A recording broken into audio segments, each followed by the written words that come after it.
This is my week 3 video log for my independent study. This week, there's not much to talk about. I spent the week trying to further improve performance and try to reach some of my performance goals for the collision system, but I wound up trying a lot of things that didn't have any major impact on performance.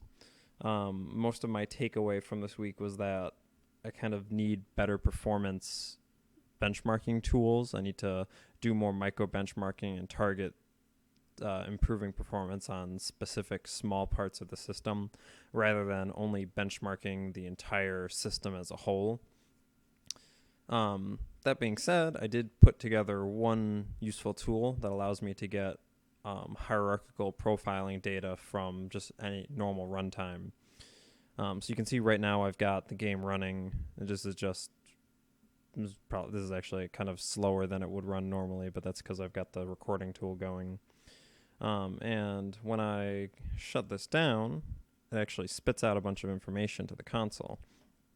And this is broken up hierarchically, so you can see that there's information nested here. At the top level, it's actually the average loop time, and the average loop time right for this run was 138 milliseconds, which is insane, but it was already slow, and it was made slower because I'm doing my recording. You can see that of those 138 milliseconds, 104 milliseconds was spent doing rendering, so that's unrelated to my collision code.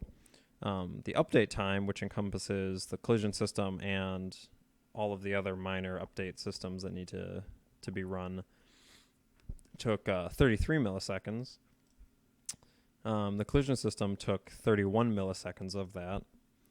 And then breaking down the collision system, the update time that updates colliders and does some processing to prepare for the actual collision detection, that took 1.8 milliseconds.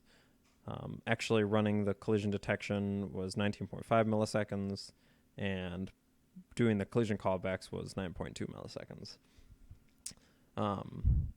When I run this same code under more average conditions, meaning I'm not recording, the total update time goes down to, the total collision processing time goes down to about 16 milliseconds. The total update time is about 18 milliseconds. Which is, so that 16 milliseconds collision time, that's for the 10,000 moving cubes test that I've been using as kind of my baseline benchmark.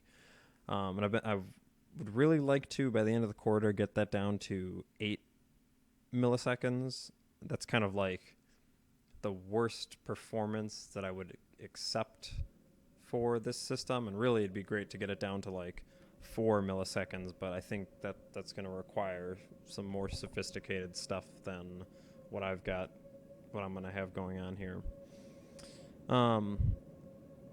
So I spent this week doing a lot of work trying to ferret out where performance issues were coming from. We're just even trying to figure out where specifically a lot of the time was being spent. If you look at these numbers that I was able to get out, like under the more average, the more normal, consistent output, grid collision system was taking about 10 milliseconds, and the collision processing time was about 4 milliseconds. So I spent a lot of time looking at the grid collision system as a whole, trying to figure out where a lot of that time was being spent. And I was looking into it, and it's not, as best as I could tell, most of the time was actually being spent in doing lookups within the grid. Like, I was able to determine that a given collidable object overlaps certain grid cells, and I have to look up within the grid where all of those cells are. And that was, as far as I can tell, that's probably still the biggest bottleneck. But because I don't have any micro benchmarking set up, it's not easy for me to say for certain if that's a big bottleneck, or if if any changes I'm making are improving that. So after a week of working on performance and not really making any gains. I'm going to put aside optimization and performance for a while, and I'm going to move on to next week. I'm going to move back on to trying to add features and improve functionality within the collision system. I'm going to start moving towards trying to get mesh collision working. And right now, I only functionally have sphere collision, which is where I was last quarter. So my next step is going to be adding in a system to allow users to specify different types of meshes that they or different types of collidable volumes that they want to use, and then the support on the back end to allow collision between two different types. So like say the user's got like a sphere to represent their bullets, and then they've got their character is a full mesh collision, being able to handle colliding the sphere against the mesh. And I also want to add support for oriented boxes, which aren't in yet. So that's probably what I'll be doing for the next couple of weeks. Then I've got the midterm coming up. I'm going to have to start working on my document for the midterm, and which I think for the midterm I'll turn in a first draft of my analysis of Rust as a programming language, because I think I've learned some interesting things so far, and I'll probably complete that a little bit more but over the course of the quarter. And then I'll probably return to performance again at the end of the quarter once I've got a more functional system and I've got more